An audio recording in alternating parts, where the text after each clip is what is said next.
I just got done rewatching Scarface, and in this video, I'm going to discuss a character that does not get talked about nearly enough, and that, of course, is Frank.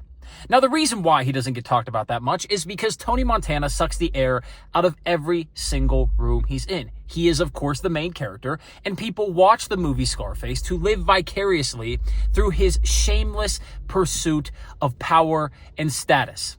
But what they're missing is how Frank embodies so many characteristics that they also embody. And if you and I study how Frank moves in Scarface and who he is as a character, you and I will see so many things that are plaguing us as people, things that are holding us back from pursuing greatness, from becoming who we want to be. Characteristics and traits that, even more importantly, make us incredibly vulnerable in a ruthlessly competitive world. Now, for starters, when Tony first meets Frank, when he delivers Frank the cocaine, the money from the effed up deal, tells him about the story at the hotel, and then goes with him to the Babylon Club with Elvira, with Manolo, you see after leaving, he's driving in the car. You have Manny in the passenger seat, and he says that Frank is soft. Frank is ruled by the booze and the kuncha. He's ruled by the alcohol and the pussy. Now, on the surface, this is an important statement in and of itself. Because when I walk through the world, when I drive Uber and Lyft, when I talk with people here in the Windy City, but also when I talked with people in Pittsburgh, my hometown, I saw and I see that basically everyone is ruled by substances. Everyone is ruled by the things they ingest, by the things they use. How many alcoholics are running around America? How many people addicted to nicotine, kratom, caffeine, addicted to sex, addicted to conquest, sleeping with as many women as possible, sleeping with as many men as possible? So many people are addicted to these substances. They cannot give them up. An insidious one, marijuana. People say it's not addictive. BS. It absolutely is. It's not physically addictive, but it is certainly psychologically addictive. You build a routine around it. You build habits, patterns that you must stick to no matter what. I remember whenever I was in college, my freshman year, there would be a timer in my head that would go off around 6:45 at night, 7 at night. And it would count down to about 7:30, 7:45, 8, 8:15 at the latest. And in this window of time, I would have this timer ticking saying, it's time to smoke, it's time to smoke, it's time to smoke. It's time to go up to the ice rink, walk up the hill, and smoke. Roll a blunt, roll 2 blunts, roll 3 blunts, and smoke. And then freestyle, and then come back, and then write music, and then watch Netflix. That was the routine. That was part of my routine. That was my nighttime routine. So whenever you look around at society, you see that basically everybody's addicted to something. They're addicted to a substance. Right now, I'm drinking caffeine. I'll admit it. This is part of my routine. Every morning I wake up at 6:30. I go out. I work for 2 hours. I go to the BP. I get caffeine. I film videos or I play chess, and then I go and work out. It's part of my routine. Now, I don't need this to function. I can work out with just a banana or some sort of snack, but it's part of my routine. And what Tony says is important because it's not that using substances is a problem. It's not that smoking weed is a problem or drinking is a problem or using nicotine is a problem. It's unconsciously using these things. It's using these things without being aware of the patterns that we have developed around these substances. Using these substances without being consciously aware of the habits we formed, of how truly dependent we are on them. Every once in a while, I find it important to give up the caffeine, to give up the nicotine, to give up the booze. And in fact, I might give up the booze for good. I'm not sure. That's always on the table. That's always on the cards. Marijuana, give it up from time to time. Go cold turkey. Sober October. We're in September right now. Sober October. It's worth trying. Just to prove to yourself that you don't need it, that you can take back control of your mind.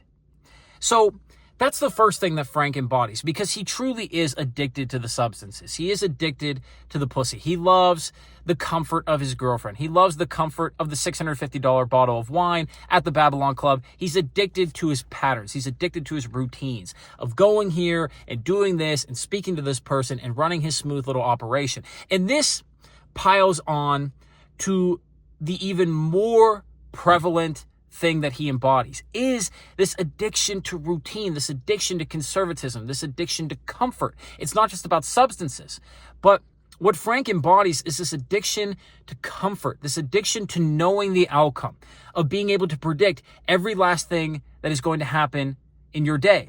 See, more than just being addicted to substances, people are addicted to comfort. You are addicted to your routines. I like my routines.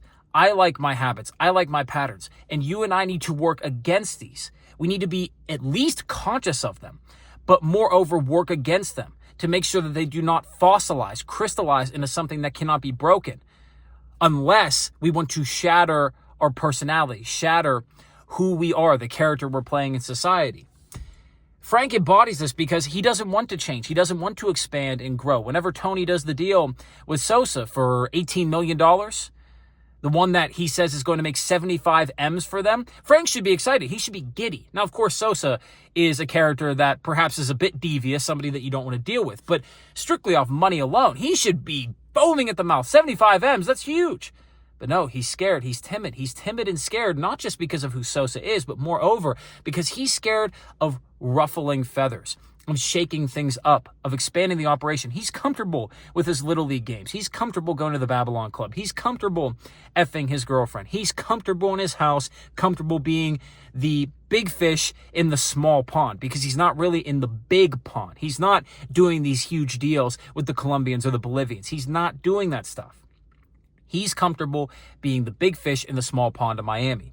So you and I need to look in the mirror, and we need to evaluate our lives, and we need to see, where are we being okay with being comfortable? For me, in Pittsburgh, I was comfortable. I was comfortable being in a city of 200 to 400,000 people, a city that I knew like the back of my hand, a city I'd driven for 5+ years full time. I knew every street, every corner. I knew exactly what made the city tick. I know the soul of that city. I love that city to death, but I felt comfortable. And I knew that coming to Chicago would expose things that I could not see in Pittsburgh because of the veil that had been draped over my eyes. See, in your life, there are things going on as well that you are not aware of because you are comfortable with playing your video games, with going to your job, with hanging out with your friends, with having the same conversations. Shake things up. Go to a new restaurant, go to a new bar, take a trip, move to a new city, whatever it takes to break up the patterns, to get the river of life flowing within your mind and moreover through your body and soul, so that you can see what you cannot see with the comfort that you are currently possessed by. Now, the third thing that Frank embodies is timidity and passivity. This timidity and passivity is something that plagues all of us, because what we are trained to do in modern society is to be a passive player. We are not trained to forge our own paths. We are not trained to be conquerors, creators, people that play with meaning, people that play with ideas, people that look at the world and see a problem that must be solved. You and I are not trained to do this. We are trained to be worker bees. We are trained to fill the archetypal roles that the cultural project requires of us. And if you and I are not careful, this will become something that we cannot break free from. This is what you see in 30-year-olds, 40-year-olds, 50-year-olds that are pleasant enough, are polite enough, something I talked about in a previous video, how politeness is disgusting to me. Not because politeness is bad, but because politeness, overt politeness, too much politeness signifies this lack of virility, this lack of life force, this lack of essence that is driving a person forward, this lack of individuality, this lack of creativity that stirs them to shape the world around them, to play with meaning and circumstance. You see this in 30, 40, 50-year-olds, 60-year-olds that have given up on life, or people that are on the brink of giving up on life, people that could still reclaim it, but just don't quite have that willpower to jump up out of bed. It's as Nietzsche said, he tried to jump up out of bed, but realized his legs did not work. His legs were weak. They were heavy. They could not lift himself up from his stupor, from his slumbering. You cannot allow this to happen. But even if you are a young person, 22, 24, 26, you are closer to this than you think. You are closer to this because of what we discussed earlier, the patterns, the habits, the routines, the addiction to substances, the addiction to people, to comforts, all of these things that Frank embodies. You must work against them. You do not need to make this some super aggressive thing where you have this wild look in your eye. You don't need to make this something that obsesses you to the point of fixation, where you can't do anything else, where you're not present, where you're not immersed in life, but rather something that you need to remain conscious of, particularly when you're addressing how the day went, when you're addressing how the day's events unfolded. This is something that you must keep on the forefront of your consciousness whenever you're evaluating how a day went, what you could have done better, what you could have improved upon, how you could have acted differently. But the last thing that I want to discuss that Frank embodies is arrogance. And this is the biggest thing, because everybody thinks they're not arrogant. At least people pretend like they're not arrogant. They have to for modern society. Modern society hates arrogance. It hates this outward expression of narcissism and confidence, even though social media will convince you otherwise. Whenever you're in the office, whenever you're in the corporate setting, whenever you're ordering your coffee or on the elevator, you have to be polite, you have to be submissive, you have to be a good little person. But everybody is narcissistic. Everybody is arrogant. Everybody is inflating themselves in their heads because they have to in order to give themselves meaning, in order to pursue the immortality that they need to pursue in order to make any of this worthwhile. And Frank is arrogant because arrogance is something that he has developed being the big fish in the small pond. He is arrogant thinking that nobody will ever come and take his throne. Remember, he says, do not underestimate the other guy's greed. It's one of his rules, but he laughs about it. He chuckles about it. He's uproarious in his laughter because he is arrogant. He knows intellectually that it's something he should follow, but spiritually, emotionally, physically, he doesn't care because he knows he's the big fish. He is top dog and nobody's going to come take it from him. So in your life, you need to see where you are arrogant. Where do you believe you are untouchable, infallible? Now, of course, feeling that you are untouchable is something that you should have. It's a compartment in your brain, a compartment in your character. You need to turn it on and off as necessary. But you also must remain vigilant, wary of where people are at, where they are trying to plot against you, where they are scheming against you, where the Tony Montanas are at, the ambitious types, the people who have no moral codes or boundaries, people that will take from you and undermine you no matter what it takes.